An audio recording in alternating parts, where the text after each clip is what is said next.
thank you for coming out here. As you can see, it is day 46 and we're still on zero. And that's just inexcusable. Many of us wrote last week pleading with Senator Reid to bring a long-term continuing resolution before the full Senate that would fund government operations for the remainder of fiscal year 2011. We hand-delivered the letter the 39th day after the House passed H.R. 1, its version of fiscal year 2011 year-long CR that adhered to the calls of the American people, pleading for reasonable, responsible spending cuts. Unfortunately, another 7 days has passed, and your refusal to pass a bill means our nation has moved one step closer to a government shutdown. Mr. Reid, your lack of action and absence of leadership is irresponsible. It's now been 46 days since the House of Representatives passed a bill that reduces the massive $1.4 trillion deficit for fiscal year 2011 by a modest $61 billion. Where's your bill, Mr. Reid? That's all we're asking for. We need help from the Senate. We're pleased to recognize many of our members joining us again today, but we're especially honored to be joined by Senator Sessions, and I'll recognize him at this time. Thank you. I think the House has a right to complain about the Senate. The House had to make some tough choices. The Republican House, a product of the last election, understood what the American people were telling us. I do not believe that a 6% reduction in deficit spending, a less than 2% reduction in discretionary spending, and a 2% reduction of the entire federal spending is radical. Alabama's Governor, Dr. Bentley, just announced a 15% proration of discretionary spending in Alabama. Cities and counties and states all over America are making tough decisions, so we've got to do it here. I also would say with regard to the budget, the Budget Act requires budgets for next year to be submitted. The President submitted the most irresponsible budget in history, in my view, in light of the drastic financial circumstances we are facing. They are very, very severe, and we've got to change. It does nothing but increase spending, increase taxes, and increase the debt off the current CBO baseline. It makes it worse.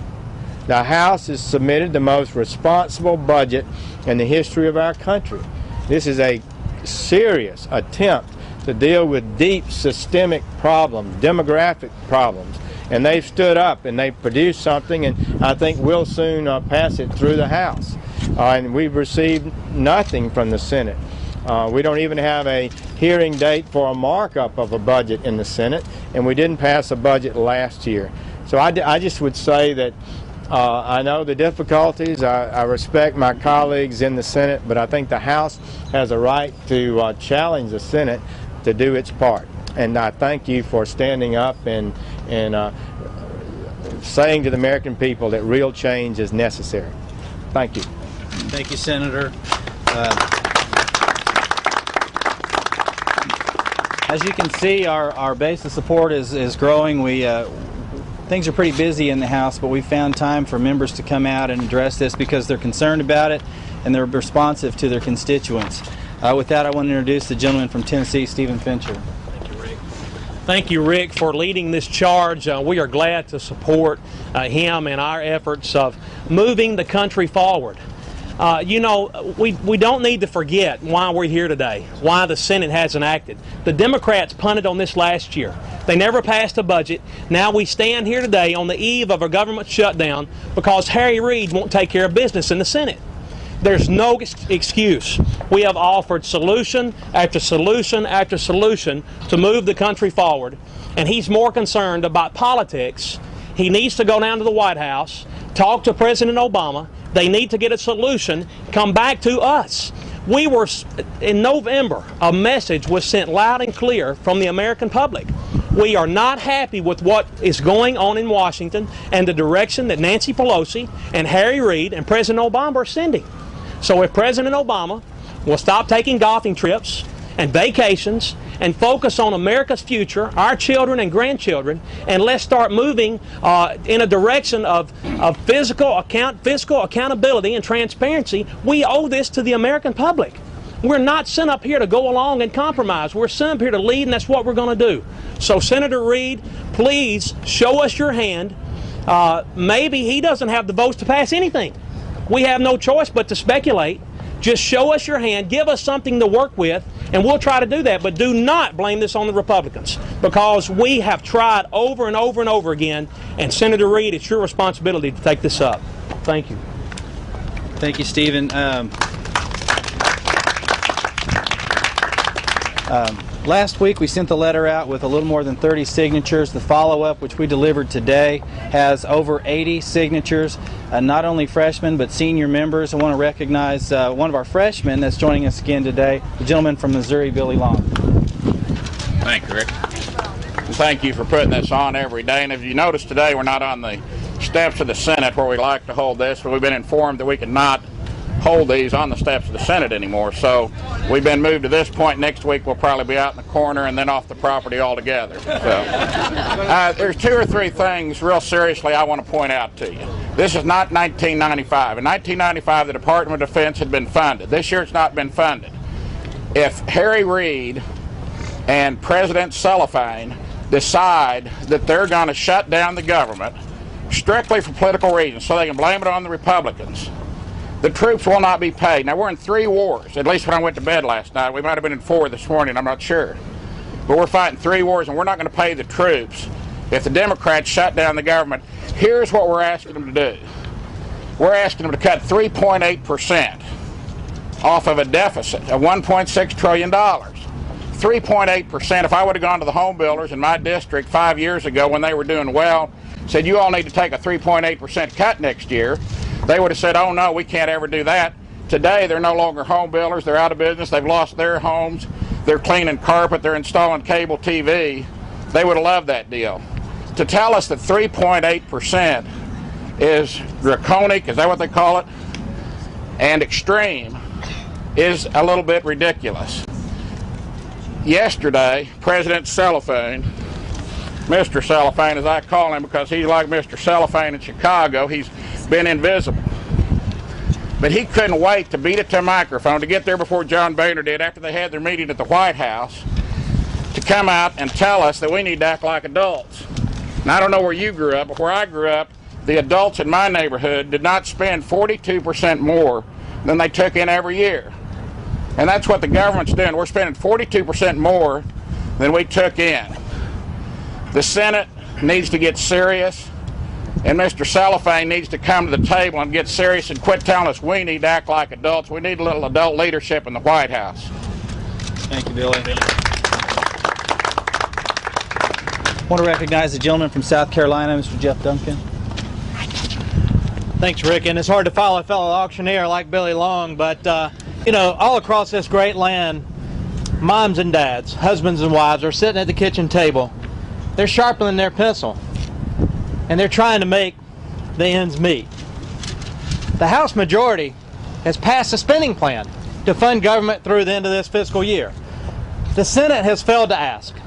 They failed to act responsibly. The last Congress failed to act responsibly by passing a budget, and that's why we're here today continuing to fund spending plans versus having a real budget. And so we ask Senator Reid to act responsibly for the American people, for those moms and dads that are trying to make the ends meet. Keep in mind, folks, the budget, the CR that we passed, the spending plan that we passed, had a meager $61 billion in cuts. We're spending $1.5 trillion more than we're bringing in. This is the 3rd year in a row we've been in excess of spending $1 trillion more than we're bringing in. Households can't operate that way, small businesses can't operate that way, and government shouldn't operate that way. And so it's time to get that job done. Harry Reid, please get to work. Thank you. Thanks, Jeff. As I said, we've got a growing number of senior members that are joining our effort, and I'm pleased to recognize one at this time from Louisiana, Steve Scalise. Thank you, Rick, for your leadership on this. The reason we're here today is because last year, Speaker Pelosi, when she was Speaker, refused to pass a budget. Families all around this country have been sitting around the kitchen table for the last few years during these tough economic times, making their tough decisions to keep paying their bills and living within their means. It seems only here in Washington do some of the people that are running the Senate and the President and the White House continue to ignore the real problems our country's facing. If you look at the fiscal crisis, the mountains of debt that are being poured onto the backs of our children and grandchildren, we cannot keep this pace up. We have got to get control over federal spending, and that's what we've proposed. House Republicans started from day one. The first bill we passed was to cut our own budget. We said we need to reduce spending, and we started at home by cutting our own member of Congress budgets that we have in the House, and then we said let's go and look throughout the federal government and start rolling back some of the massive spending increases that we've seen during the last 2 years. American families know that you've got to live within your means. We can't keep spending money that we don't have, and what we've put on the table for over 45 days now is a plan to keep the government running just at reduced levels. I think most people around the country recognize that when 42 cents of every dollar that's being spent is money that's being borrowed and added to the credit cards of our children and borrowed from countries like China, there's a problem. And we've got to start addressing that problem, and we presented a solution that starts this debate. We started with about $62 billion in cuts, and frankly, when you look at a $1.6 trillion deficit this year, that's just the beginning. And the president likes to give speeches every couple of weeks about needing to be fiscally responsible, and then he criticizes us for cutting the first $62 billion. Well, if the president can't support cutting $62 billion out of a $1.6 trillion deficit, how is he ever going to be able to address the real problems of long-term deficit spending that's literally denying opportunity for our children and grandchildren? We're not going to sit by and let that happen. That's why all of us have been working very hard to continue to push the Senate to act. The Senate has been neglecting their responsibility to take up a budget that funds government at reduced levels. We've put that option on the table for over 45 days now. We're going to continue working hard to make sure that we can get a responsible budget passed for the balance of this year that finally starts addressing the out-of-control spending and says we can't keep spending money that we don't have. Thank you, Steve.